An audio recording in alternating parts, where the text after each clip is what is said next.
When was the last time you took a leap of faith, trusting that everything is going to work out? Do you crave growth, or are you merely content with the status quo? If you want more out of your life, out of your career, and out of your relationships, you are in the right place. Take the leap and discover how to create a life by design rather than living it by default. Real success starts with you. Now here's your host, Colleen Biggs.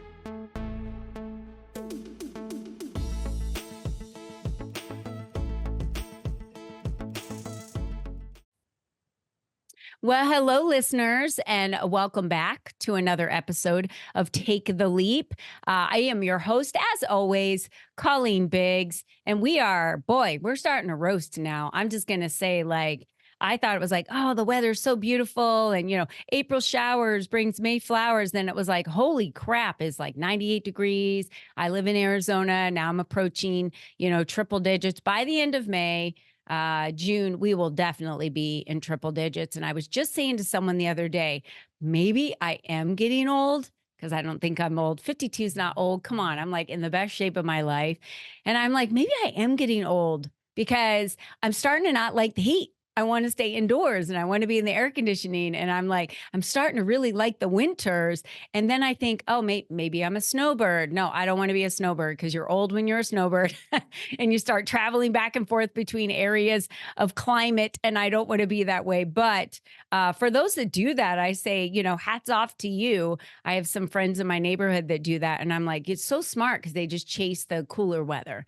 But Arizona is such a beautiful place to live. The blooms are gorgeous right now, I'm sure, in all places around the world. And so welcome back to Take the Leap, where every week we have a new guest on, and this guest is going to share their expertise, their wisdom, and their journey in building their businesses. And they're going to be giving you some nuggets and dropping them along the way of how you can take what they share and apply it to your own business. So week after week, you're going to learn something new, because remember, it's about designing your life the way that you want your life to be. It is not about allowing life to just happen. That is not how we live our lives ever. So building a business one conversation at a time is a true belief of mine. And then I meet Deb and she's like, yes, that's how I do it. And I'm like, I cannot wait to hear what Deb has to say today. So Deb Fetter is with us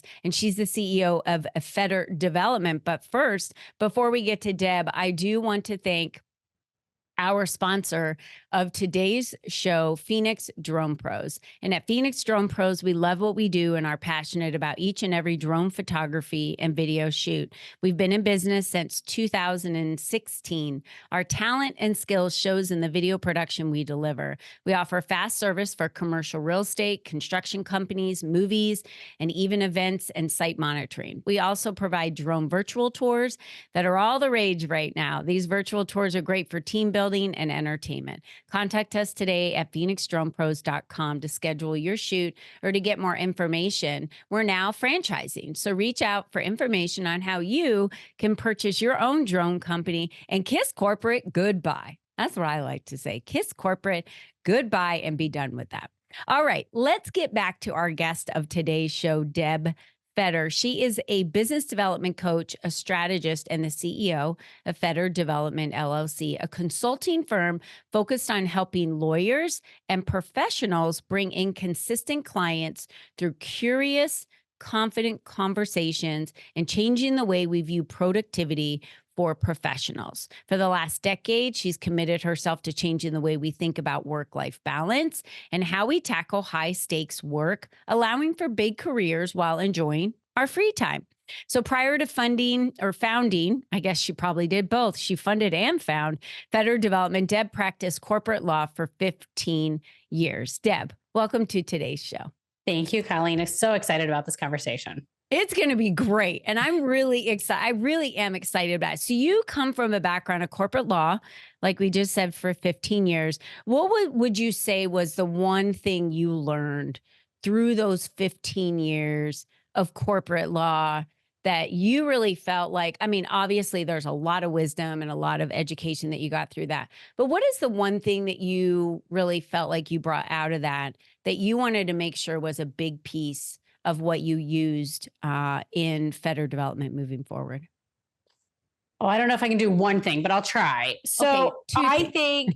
think really at its crux, and I talk about this in After Hello, but really it's that showing up and being part of client relationships and conversations, right? So when somebody offers you to be in the conversation, saying yes in that moment, you don't necessarily know what's going to happen, right? And I think I probably started off my career just from a place of like total, like, I don't know what I'm doing. So you say, come to this, and I say yes, and navigated from there. But really, that foundation of being willing to be a part of things and wanting to get curious and learn more. I learned it through the practice of law, but also really through the client relationships I've had over the years, and recognizing that if we change how we engage in conversations and the questions we ask, really the work part becomes a lot easier, right? And we can get to those mutual wins a lot faster just by stepping into those conversations. Yeah, I totally agree with you on that. And I'm glad that you mentioned that because you talk about the word curious. So being curious looks like what to you? So I think that when you are curious, you want to learn about somebody else and you're willing to pause and allow them to shine. Letting their expertise and experience have a moment in the conversation, right? We've gotten really bad about allowing empty space in conversations. So often you'll hear somebody ask a question and start to answer it at the same time. But really, having a question that allows somebody else to have the moment and you to learn is genuine curiosity. Mhm. I think it would be really interesting if we asked our listeners, take a second and think, are you a space filler? Do you get nervous when there's open space in a conversation where someone might be formulating what they want to say back and they need a second to think about it? So I often say, how often does somebody start talking and you start formulating your response about 4 or 5 words in, right? And the problem is they keep talking, but you've stopped listening. You have Mhm. no idea what they've actually, said at that point. So my tip is, and this is actually the name of my book that's coming out in the fall, is called Tell Me More.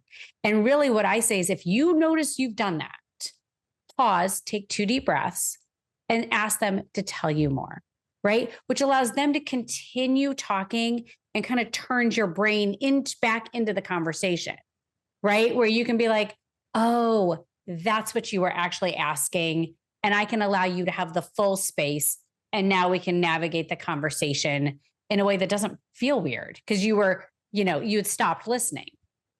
I think a really fun exercise you can do with a spouse or a kid or anyone in your household is say, I'm going to do an exercise with you and I want you to talk to me and tell me about your day or whatever it is. And then I'm going to say back to you what you said to me. So that person has to intently listen and say, what I heard you said, what I heard you say was, and then say that back. When you're a podcast host like I am, when I interview women over and over again on Take the Leap or for my spotlights that I do for my members of the Leap community, I have to listen intently to what you're saying so that I know what my next question is because I don't have a script. Some hosts have a script and they only ask questions.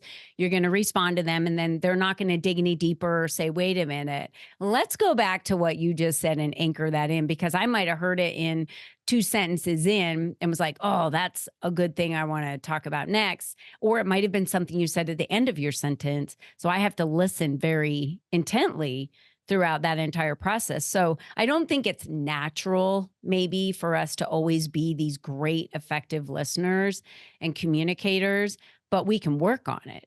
It's a habit that we can create. 1,000%. And that's a really great exercise to do with family, with friends, with colleagues when you're practicing conversations, right? I think that we practice so many things, but when was the last time, one thing I do, often is ask, let's practice our next question, right? Not your intro, not the hello, but let's actually think about and practice that because to do that, you have to listen first, right? And if it's like coming out of the blue, you're like, well, that was a big, no pun intended, but that was a big leap. Yeah, seriously. Yeah. You start with a company and they're hiring you. Why? What is their major pain point? Major pain point is one of three things, right? That there's so many things to be done that helping their teams really understand how to manage their days, get through all of the communication and the conversations and all the options out there. How do we help make that easier? Right. So that's one thing, like actually getting the things done that are filling up our plate so that we can have time for the bigger, more important conversations or bigger goals. The second is bringing in business. And how do we go out there and build relationships and really change the way that we look at client relationships? And then also for how do we navigate really important conversations and challenging ones, right? And they all three work together. And there's different layers, right? Like there's working on LinkedIn and there's other things that all play into it. But really at its crux, I help people navigate the everyday interactions and choices to be able to bring in business, build great client relationships, get out of work in time to go enjoy your life. Yeah. All the things. So building those great client relationships, what process do you really take them through? You wrote a book. So I'm assuming, you wrote that book for a reason, After Yes. Hello. Tell us about your book. So I wrote After Hello. I actually just looked at it. I started writing it 2 years ago, like right now. And really it came through doing this work for over a decade and recognizing that it's not just, hello, can I work with you? There's so much in between. Why do people do that? I don't get that. They're like, well, I don't understand why you just wouldn't work with me right now. It's like, hey, wait, hold on. I don't know you. I don't trust you. There's a lot of pieces we missed here in a conversation. It's crazy to me that people think that. But they do because we don't talk about the middle, right? But most of the work happens in the middle, right? You're creating these incredible client relationships. You're building trust. Yeah. You're stepping out and getting a little courageous about what you want the work to do. Because also if you say, I'll work with anybody doing anything, that's very, as you know, very hard to attract work, but also you're then going to get anything. Right. And so we don't want that either. So really it was a way to navigate all the things that happened in between and starting to put some practices in place to try out, because you know what works for you and what works for me. Like I'm going to guess that if we took our emails, like a touch base email with a potential client, your email and my email might look a little bit different. There's probably some similarities, but they're going to probably look a little different because you need to sound like you and I need to sound like me. Mm-hmm.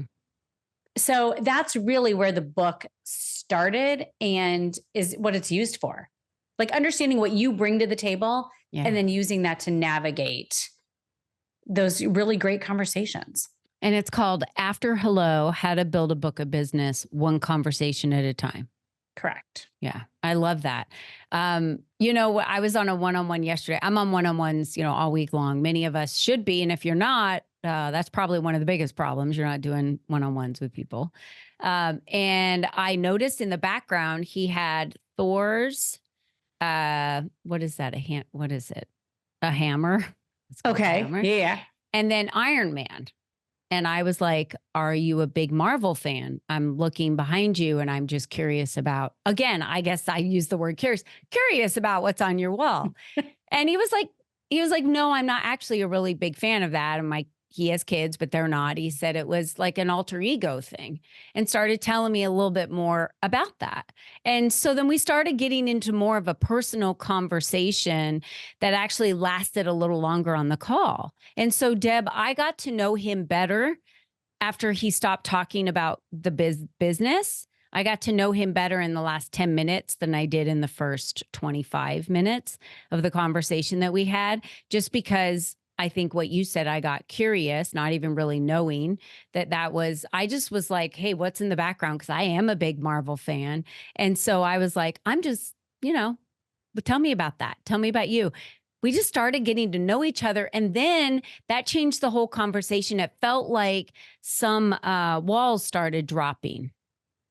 You know what? That? Small talk is so underrated, right? I think there's multiple camps in small talk, right? I love it. I hate it. I don't want to have to pivot towards business, but yet I don't really know what to talk about in small talk. Depending on the person. But if you just take out the idea that there's an actual topic that has to be covered in small talk, because the point of it is that there's not, but you just start engaging with each other as humans, you learn so much. Yeah. Right. And then from there, you're building trust. You can actually circle back on things that you learned. Like if you know they're all about vacations, right? I recently met somebody, all they do are go on these magical vacations and they plan them and they're really intentional about it. And it's the core of their family. I've got 1,000 questions, right? I only got to ask about 5 during our dinner. I've got another 1,000 waiting on how do you pick? What's the most important feature? Like all the things that regardless of whether or not we work together, I want to know more because it's interesting. Yeah. I think that's the key. What you just said right now, whether we work together or not, I'm interested. That is, I feel like a huge piece. When you show interest in someone, like you're really interested in them and you want to get to know them and you want to know more about what they do or a subject, it could be, I have a really great friend who has become a bodybuilder. And so I'm always asking her questions about that. She loves to talk about that. So the more that I engage with her, the more that she's knowing me, liking me, trusting me, and I'm building that, what we talked about, a business, one conversation at a time, because that person might not work with me, but they're going to remember and they might really like me. And then when they're ready or to a point where they need something specific in their season of their business, right, Deb, and they're getting ready to hire you, they're like, well, I want to talk to Deb, because her and I have got a really good relationship now. Or I need to talk to Deb because I don't need Deb, but I wonder if Deb knows somebody who does what I need, right? That happens a lot. I will get people who referred to me all the time that I don't know the person referring them, right? But what it is that, or I don't know them as well, right? We've met, we've talked maybe once or twice, but they remembered me and shared my information. And I love to do that for others. But back to like what we talked about before, if you meet me and say, hi, because I've had this happen too. Okay, what I really need you to do is spread the word about me to your community. I just said hello to you. I don't even know what to tell them about what you do. I don't even know what to tell them about you as a person. I got nothing here. Oh, don't we all have those conversations? It's so great. Okay. So after the hello, yes, you say hello to someone. What do you recommend as, kind of some keys to the conversation and then the follow-up? I think you start with every conversation starts with some form of hello. Like, and it doesn't not even formal hellos, but like you enter a conversation, right? There's a beginning. And then usually it's that at that point, there is some small talk. There's something where we're building a little bit of rapport. We're getting in the rhythm of the conversation. And this could be one-on-one. It could be at a big group. It could be at a networking event. It doesn't matter. And then you have to make the decision whether or not you're going to pivot this conversation into something more substantive. Now, sometimes that's all in one conversation. Sometimes these are all individual conversations, right? But wanting to learn more, and that's where I suggest getting curious. Having 1, 2, 3 tops, right? Strategic questions that you remember that you want to ask. Now, my key for here is if you've got really one good question and you're at a networking event, if you ask the same question to lots of people, you actually now walk out with data. You get to have multiple perspectives. You're like, you know what? It's not all what I thought, right? So it's a little bit of market research. It gives you a job. It takes the nerves off of walking in the room. And you can just casually ask, you know what, even on a call, you can say, you know what, while I've got you, I'm curious what you're thinking about this right now. And it takes it from like the everyday business to, hey, I'd be curious, like what you're doing, you know, and how you're seeing this. And now you've opened up the dialogue in a whole new way. Now, if you end up having this conversation and you say, oh my gosh, I just read an article, I saw this article, or I saw this movie, you've got to see it. If you don't follow up, it's like all the way back to that beginning small talk. You're kind of hurting the trust component. Yeah. Yeah. Right. And if you say you're going to follow up, follow up. I just do it. am shocked at, I follow up with every single person I have a one-on-one with, or that I meet. If I take their business card, I'm like, I'll follow up with you. Trust me, if I've got your card, I'm going to follow up with you because I want to follow up. And then it's like, hey, did you still want to get together for that coffee? Did you want to talk more? Oh, I remember you wanted me to send you and connect you with this person. Here, I'm going to send you a separate email introducing you to them. I always know what I'm following up with people, but I will tell you, Deb, it is shocking to me how many people I meet, and I am the only one that ever follows up, ever. So there's some good news in that, right? Crazy. Because it's easy, like you do it and it shines, right? Yeah. So those who do it, it shines through, right? But I tell everybody, even if you forgot, right? You forgot, it's been too long. You are like, how do I restart? Okay, yeah, you do need to restart, but we can restart. And you simply say, my apologies, this got stuck. And I wanted to circle back to our conversation. I would love to revisit, X if you're interested. And again, caring about the relationship enough to reach out rather than sitting at your desk being like, well, it's been like 6 months. I don't know if they'll remember me. Or worse yet, I see them annually and I'll just say hello right before the next annual conference. Like reach out somewhere in the middle. Yeah.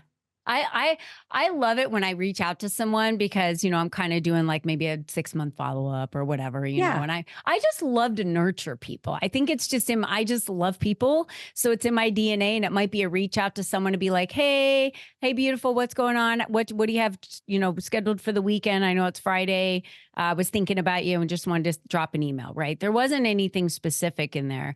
And then I love the emails back. I was just thinking about you. Someone just mentioned your name to me. I was just looking at something or saw something of yours and wanted to reach out. And it's like, I love that. I love that. So Deb, tell me, first of all, where can they find your book, After Hello, How to Build a Book of Business One Conversation at a Time? And then tell me a little bit about where's the best place for someone to message you, have a direct conversation with you, connect with you, because you work with, like you said, businesses that aren't just lawyers, but you're working with businesses that you said that are also high service, direct companies. Yeah, I work with law firms, consultants, accountants, anybody who is working in high level client relationships, right? Yeah. Where it's usually based on giving advice and based on your expertise, your knowledge, and those industries. So you can find After Hello on Amazon. Tell Me More will be out the beginning of September. And that is really all about building trusted client relationships. Through your everyday interactions. And then the best way to reach me is 2 ways. LinkedIn, I'm there pretty consistently, and just find me on LinkedIn.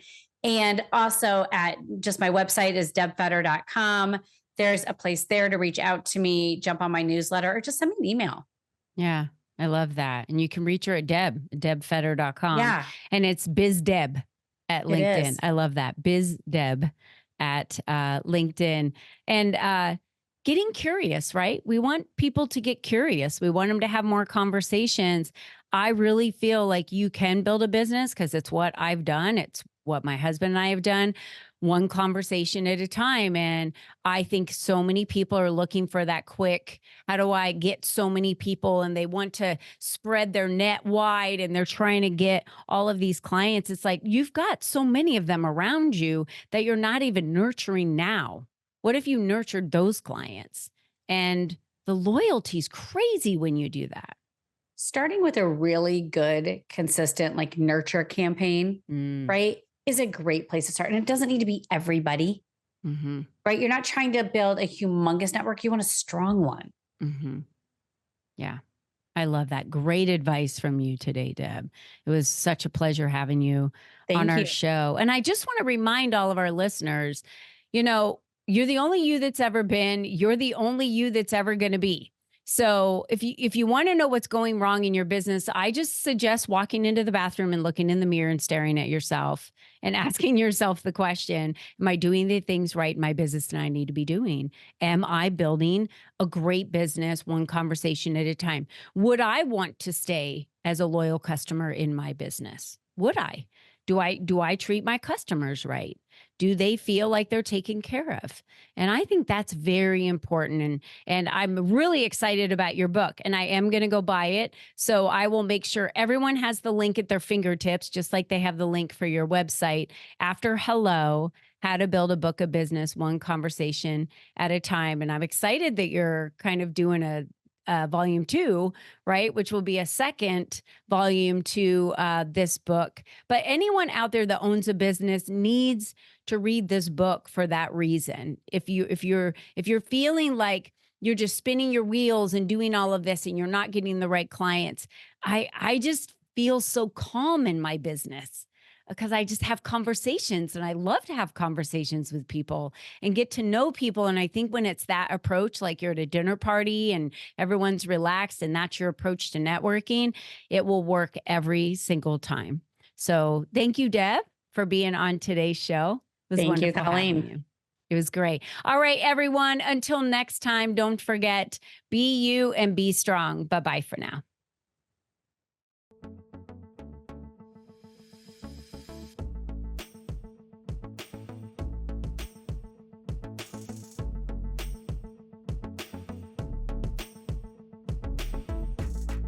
We hope you enjoyed our show today, as our guests shared their secrets on designing their life by taking the necessary leaps to expand their influence and attract the right people and clients into their lives. To start these easy steps for yourself, be sure to visit www.colleenbiggs.net/freebies to download the 7 ways to increase your exposure today.